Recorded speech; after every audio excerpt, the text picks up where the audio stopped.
자, 고려의 건국과 통치체제의 정비 두 번째 시간. 자, 중앙정치제도 보도록 하겠습니다.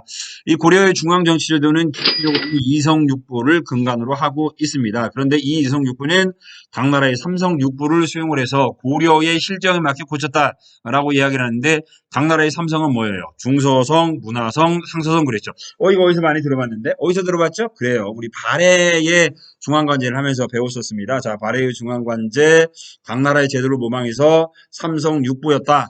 그때 보면서 중서성, 문화성, 상서성 그렇게 봤었죠.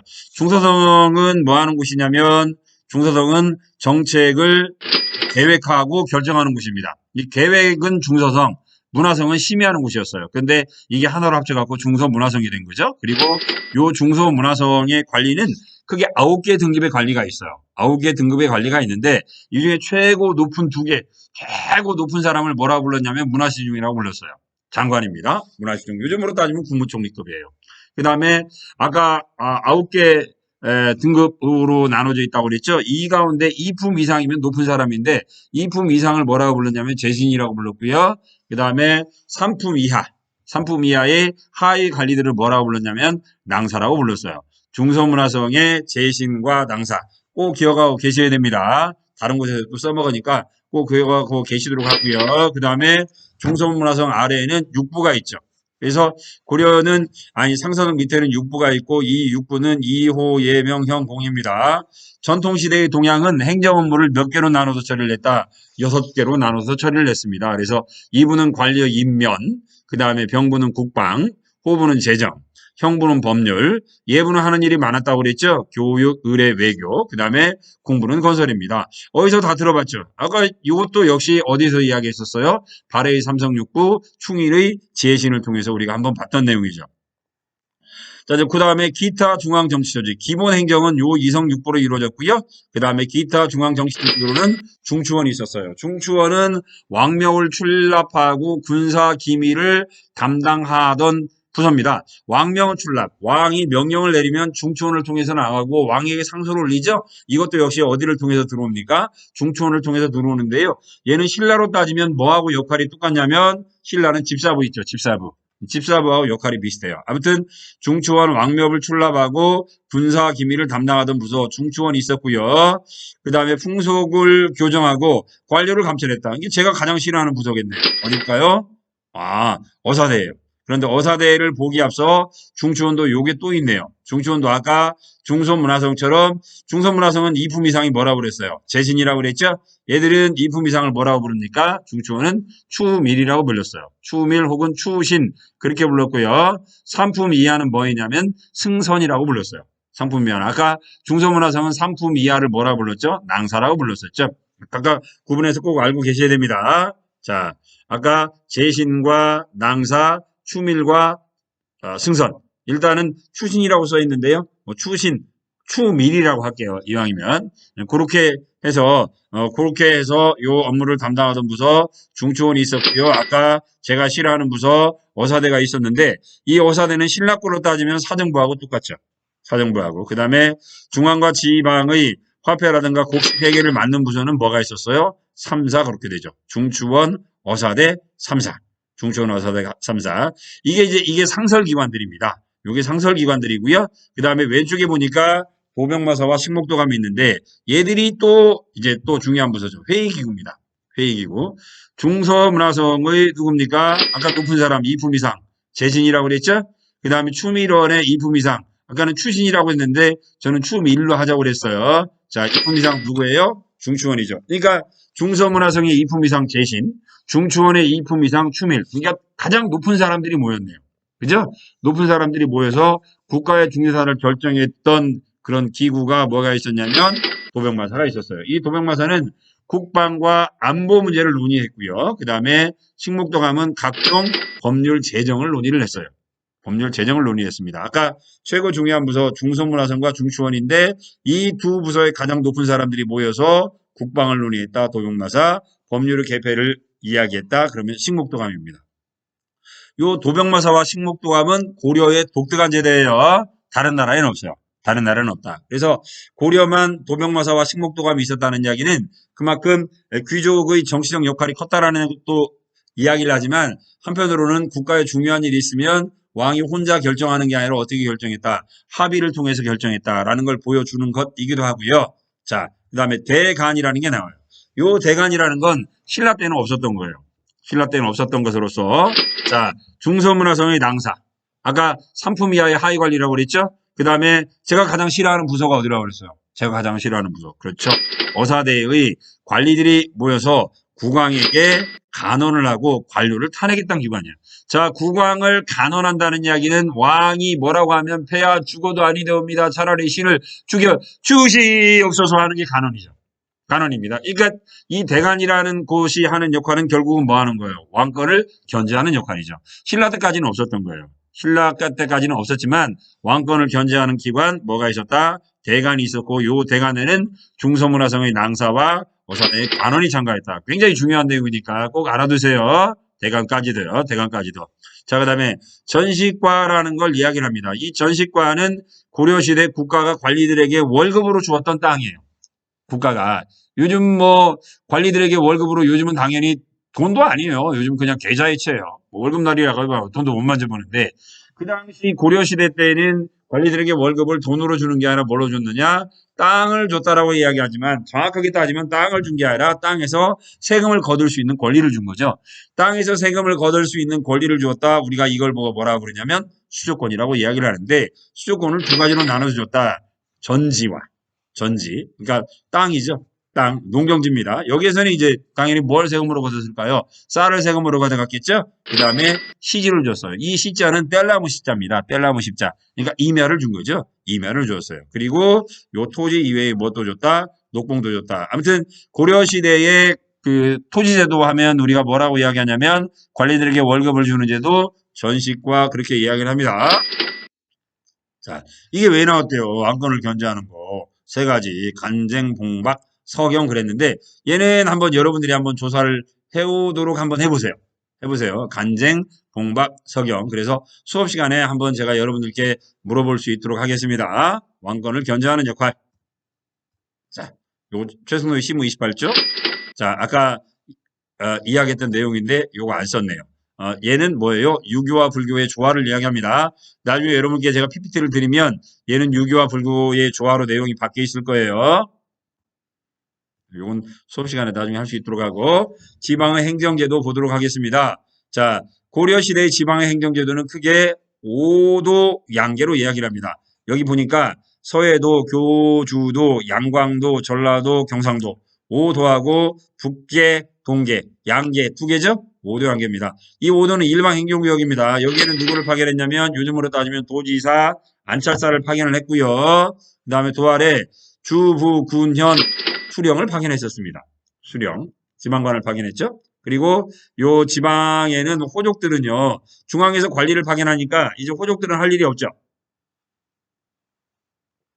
그래서 호족들은 권한이 좀 떨어집니다. 호족들은 권한이 떨어지면서 호족들은 수령을 보조하고 행정실무를 맡는 향리로 직위가 하락이 됩니다. 지위가 좀 하락이 됩니다. 5도 일반 행정구역입니다. 일반 행정구역 안찰사를 보냈고요. 양계는 군사행정구역이에요. 아무래도 북계나 동계는 북쪽에 있다 보니까 뭐 북계는 거란족이 쳐들어왔겠고요. 동계는 여진족이 많이 쳐들어왔겠죠. 그러다 보니까 이 지역은 군사행정구역이고 여기는 뭘 파견했냐면 병마사를 파견했습니다. 그 다음에 아래에 있는 행정구역은 주부 군현이 아니라 진을 설치를 했죠. 진을 설치를 했어요. 그렇게 해서 고려시대의 지방행정제도는 크게 몇 개로 나눠져 있다. 5도 양계 2개로 이원적으로 구성이 되어 있었습니다. 이원적으로 구성되어 있다라는 거 제가 나중에 PPT로 정리를 해놓을게요. 알아두시고요. 자, 5도 양계에 살고 있는 사람, 아래 주부 군현에 살고 있는 사람은 일반 평민들입니다. 그런데 고려시대 행정구역을 보면 주부 군현 이외에 뭐가 있었냐면 무슨 향, 무슨 부곡, 무슨 소가 있었어요. 이처럼 향, 부곡, 소는 뭐냐면 특수행정구역으로서 이곳에 사는 사람들은 양민이긴 한데 일반 다른 양민들에 비해서는 세금을 더 많이 냈어요. 자, 세금을 더 많이 내는 게 좋은 거예요? 천한 거예요? 편한 거죠? 그래서 옛날에는 아마 여러분들이 중학교 때 배울 때는 향, 부곡, 소에 사는 사람들은 뭐라고 불렀다? 천민이라고 그렇게 배웠을 거예요. 특수행정구역입니다. 천민은 아니지만 양민이긴 하지만 천민 대우를 받았다. 그 다음에 주현과 속현이라는 단어가 있는데 아까 5도 아래 주부 9년이 있고 이곳에는 관리를 파견했다고 했는데 관리를 파견한 현을 우리가 주현이라고 불러요. 그런데 관리를 파견하지 못한 현도 많았어요. 얘를 뭐라고 불렀냐면 속현이라고 불렀죠. 그래서 주현보다 속현이 더 많았고 주현의 수령을 통해서 속현을 통치를 했다. 그러면 속현은 지방관이 파견되지 않았잖아요. 그러면 이곳에서는 누가 통치를 했을까요? 실제 권한은 누가 다 가지고 있었을까? 그렇죠.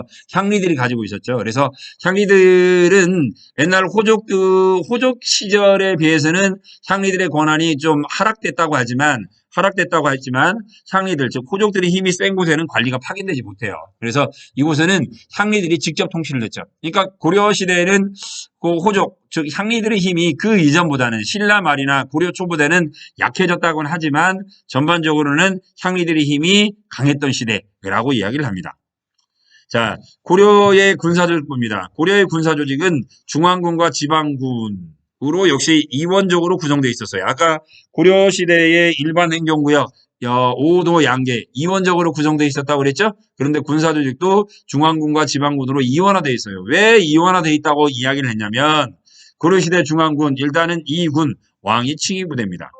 2군 오요요요요요 뭉쳤네요. 자, 고려시대의 중앙군 2군, 응양군, 용호군, 왕의 친위부대고요. 유귀는 이렇게 있어요. 이렇게 좌신 어떻게 저쪽에 되어 있는데 그 다음에 지방군은 주영군과 주진군이 있는데 얘들의 차이점은 뭐가 있냐면 중앙군은 직업군인이에요. 중앙군은 직업군인인데 지방군은 뭐냐면 의무병이에요. 중앙군은 직업군인인데 비해서 지방군은 뭐라고요? 의무병이에요. 그러니까 이원적으로 구성되어 있다라고 이야기를 하는 거예요. 자, 이원적으로 구성되어 있다는 거 알아두시고요. 중앙군과 지방군. 그 다음에 거의 마무리 돼갑니다. 관리 등용과 교육제도 한번 보도록 할게요. 관리 등용. 신라 때는 없었던 거죠. 고려시대에 처음으로 만들어집니다. 과거시험. 이거 누가 만들었어요? 광종이 만들었었죠. 그래서 광종 때 처음으로 만들어졌는데 후주 사람 쌍기의 건의를 받아서 만들어졌다. 쌍기 이야기 나오니까 구사 좋아하는 친구들은 맞아 그 사람 이름 어디서 들어봤어 아마 그랬을 것 같아요. 자, 고려시대 과거 양인 이상의 신분이면 일단 볼 수 있었어요. 양인 이상. 그러니까 일반 농민들이면 양인이에요. 양인들이 볼 수는 있었지만 거의 시험 보지는 못했죠. 자, 그러면 고려시대 과거제도는 몇 가지 종류가 있었냐? 제술과와 명경과. 얘는 문과예요. 문과. 제술과와 명경과. 얘는 문과 시험이에요. 제술과는 뭐냐면 이거 요즘으로 따지면 논술이에요. 논술. 요즘으로 따지면 코로나가 유행하잖아요. 코로나를 어떻게 하면 퇴치할 수 있을까? 방법을 쓰세요. 이렇게 하면 제술과예요. 명경과는 유교 경전을 외우는 시험이에요. 그러니까 제술과와 명경과, 문과 시험에는 두 가지가 있었고요. 대체로 제술과에 합격한 사람들이 보다 쉽게 높은 관직에 올라섰다고 해요. 자, 그 다음에 잡과 있었고, 기술관을 선발하는 시험. 잡과 있었고, 고려시대에 기본적으로 무과 시험은 있다 없다. 없는 걸 원칙으로 해요. 그럼 고려시대에 무과 시험이 왜 없었다고 없는 것을 원칙으로 할까요? 아까 뭐라고 그랬어요? 고려시대 중앙군. 좀 높은 사람들은 중앙군이었잖아요. 중앙군은 뭐라고 그랬어요? 중앙군은 아까 세습이라고 그랬잖아요. 그러니까 중앙군은 세습이에요. 그러니까 높은 장군들은 세습이에요. 그러다 보니 과거 시험을 통해서 따로 별도로 선발할 이유가 거의 없었죠. 그죠? 빈자리만 있으면 그때만 때우면 되는데 그걸 위해서 상설적으로 맨날 시험 볼 수는 없잖아요. 그래서 고려시대의 과거제도에는 기본적으로는 뭐는 없었다. 문과는 없었다라고 이야기를 합니다. 문과, 잡과, 승과. 승과는 고려는 불교를 중요시하다 보니까 스님들을 위한 시험이었죠. 교종선, 전종선. 아까 잡과, 법학, 의학, 그 다음에 수학, 지리학과 같은 요즘으로 따지면 과학기술과 관련된 시험은 다 뭐에 속합니까? 잡과에 속했던 거죠. 자, 갑니다. 아까 제술과 명경과 이야기했었죠? 자, 세습이라고 그랬죠. 아까. 자, 그런데 고려시대 관리를 선발하는 게 과거 시험만 있었느냐? 아니에요. 음서도 있었어요. 음서. 이 음서는 과거 시험이 읊는 거죠. 과거 시험이 음서제도입니다. 공신이나 고위 관리의 자제들은 과거 시험을 거치지 않고 관리에 임용했는데 여기서 고위 관리는 대개 몇 품 이상이었냐면 5품 이상이었어요. 5품 이상. 이것도 제가 나중에 정리를 해놓을게요. 5품 이상 관리의 자제들은 과거 시험을 보지 않고 관직에 올라갈 수 있었다. 얘를 보고 뭐라 불렀냐? 음서제도라고 이야기를 했어요. 음서제도. 그러면 우리가 이제 한번 이야기를 해봐야겠죠. 관리를 등용하는 방법이 과거와 음서 두 개가 있는데 이 중에 뭐가 차지하는 비중이 컸을까? 라는 점이죠. 옛날에는 음사가 차지하는 비중이 컸다라고 이야기를 했어요. 그래서 고려시대 사회를 우리가 문벌 귀족 사회 그랬는데 요즘은 음서로 합격한 사람들도 좀 전문 용어로 따지면 좀 약간 좀 천박한 용어예요. 좀 쪽팔리니까. 뭐 관리가 돼서도 아우 쟤는 시험도 안 보고 백으로 들어왔대 라는 소리가 듣기 싫으니까 음서로 올라온 사람들도 과거 시험을 봤어요. 실제로. 그러다 보니 형식적이나마 고려시대의 관리들의 비율을 보면 음서보다는 뭐가 차지하는 비중이 컸다. 과거를 통해서 올라온 사람이 더 컸다. 그래서 요즘에 이제 문벌 귀족사회라는 단어는 안 써요. 그냥 문벌이라는 용어만 씁니다. 문벌이라는 단어. 중학교 때 배운 거하고 좀 달라졌을 거예요. 문벌 귀족이라는 단어는 사용하지 않아요. 자, 그 다음에 교육제도 봅니다. 관리 양성과 그 다음에 유학 교육을 목적으로 해서 교육기관을 설치했는데 중앙에 설치했던 거 국자감입니다. 국자감. 이거 고려 아니 신라 때는 뭐였어요? 국학 조선시대 때는 뭐예요? 성균관이죠? 자, 고려시대 때는 국자감이라고 불렀고요. 지방에는 향교가 설치가 됐으면 근데 이제 아무래도 이제 이 당시에도 마찬가지예요. 요즘도 솔직히 다 그런 건 아니지만 실제적으로 그런 비율이 상당히 크죠. 우리 고등학교 때 열심히 공부하는 이유, 뭐 자아실현 이런 것도 있지만 결국은 어디 가기를 위해서다. 대학 가기 위해서 공부한다. 마찬가지예요. 고려시대에도. 과거에 급제하기 위해서 공부를 했어요. 그런데 요즘도 이제 공립도 있고 사립도 있고 그러는데요. 사립이 차지하는 비중이 솔직히 이야기하면 컸어요. 그러다 보니 관악보다는 사학이 유행하게 됩니다. 즉 공립학교보다는 사립학교로 가야 과거에 급제하기 쉽더라 해가지고 고려 중기에 사학이 크게 사립학교가 크게 발달했는데 우리가 예를 보고 뭐라고 그러냐면 사학 12도라고 이야기를 합니다. 자, 공립은 국학과 향교가 있었고요. 사립은 사학 12도가 있었다. 자, 일단 여기까지 해서 마치도록 합니다.